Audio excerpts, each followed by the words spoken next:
A warm welcome to everyone to my channel Easy Anatomy and Physiology. So today we are going to discuss about clavicle. So clavicle is a long bone. It supports the shoulder. You can see clavicle. The clavicle is a long bone and supports the shoulders so that the arm can swing clearly away from the trunk. The clavicle transmits the weight of the limb to the sternum. You can see it to the sternum. Now we talk about more detail in clavicle. So let's start with landmarks. So the clavicle has a carved part called shaft or the body of the bone, and it has two ends, that is a acromial end or the lateral end and the sternal end or the medial end.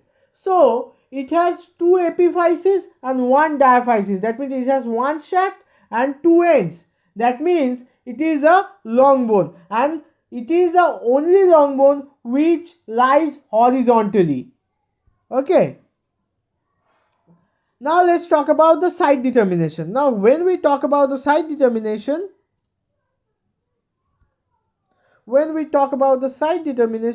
we have to mark something. That is, this one is lateral 1/3 and this is medial 2/3. So this is medial 2/3 and lateral 1/3. Now the shaft is slightly curved, so it is convex. It is convex in medial 2/3 and concave in lateral 1/3. Now the lateral end, you can see this is the lateral end. The lateral end is flat. The lateral end is flat, whereas this end,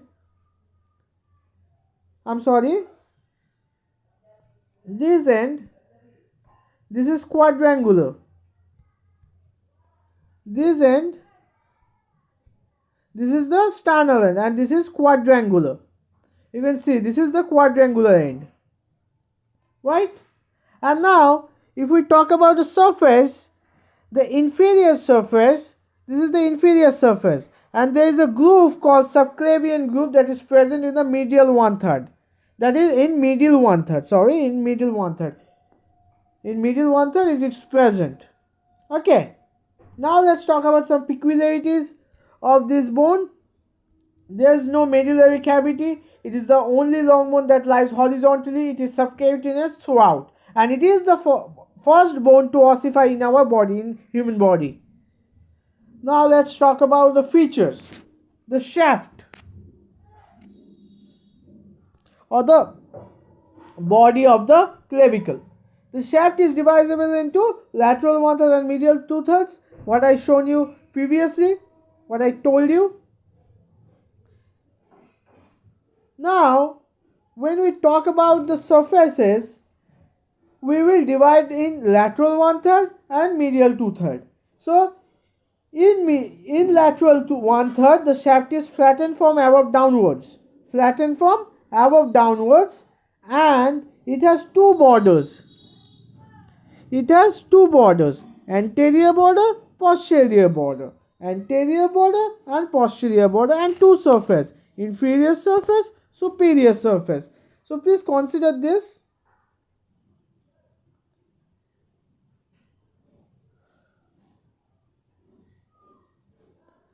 Now when we talk about the medial 2/3 of the shaft is rounded and is said to have four surfaces: anterior surface, posterior surface. Posterior surface is smooth, anterior surface is convex forwards, the superior surface is rough in its medial part, and inferior surface has rough oval impression at its medial end.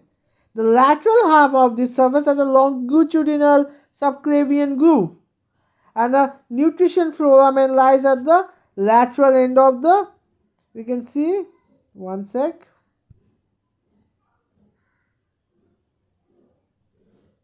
There the nutrition foramen. Okay. Now let's talk about the ends, the lateral ends and the medial ends. Or you say acromial end. The lateral or the acromial end is flattened from above downwards. It bears a facet that's called acromial facet, which articulates with the acromion process of the scapula to form the acromioclavicular joint. This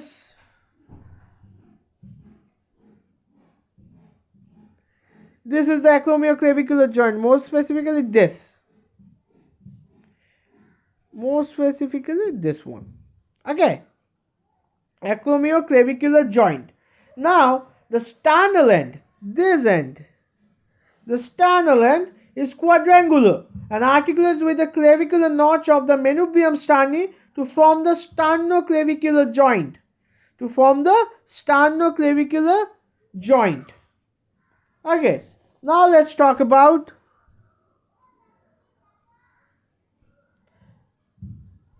the attachments. So at the very beginning, it is not possible to show the joint in this picture. All the ligaments and joints is not possible to show in this picture. So let's start it with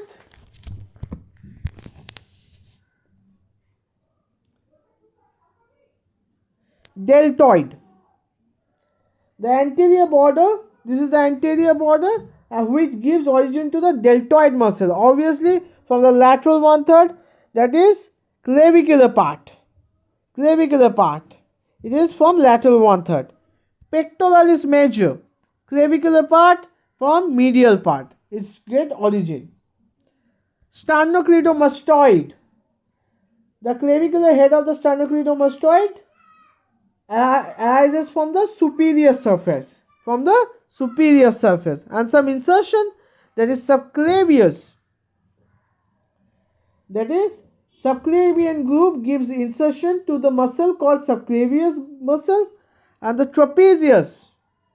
And the trapezius muscle, the posterior border provides insertion to the trapezius muscle. So these are the origin and insertion of some muscles. Now if we talk about the clinical notes, the fracture of the clavicle are commonly associated with fragment dislocation. The medial part of the clavicle tends to be pulled cranially by the sternocleidomastoid.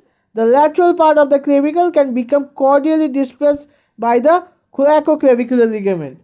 And 2 points I will add it. The clavicle commonly fractured by falling on the outstretched on the hand.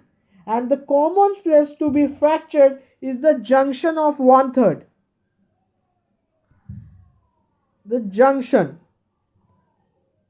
junction is the most common place to be fractured.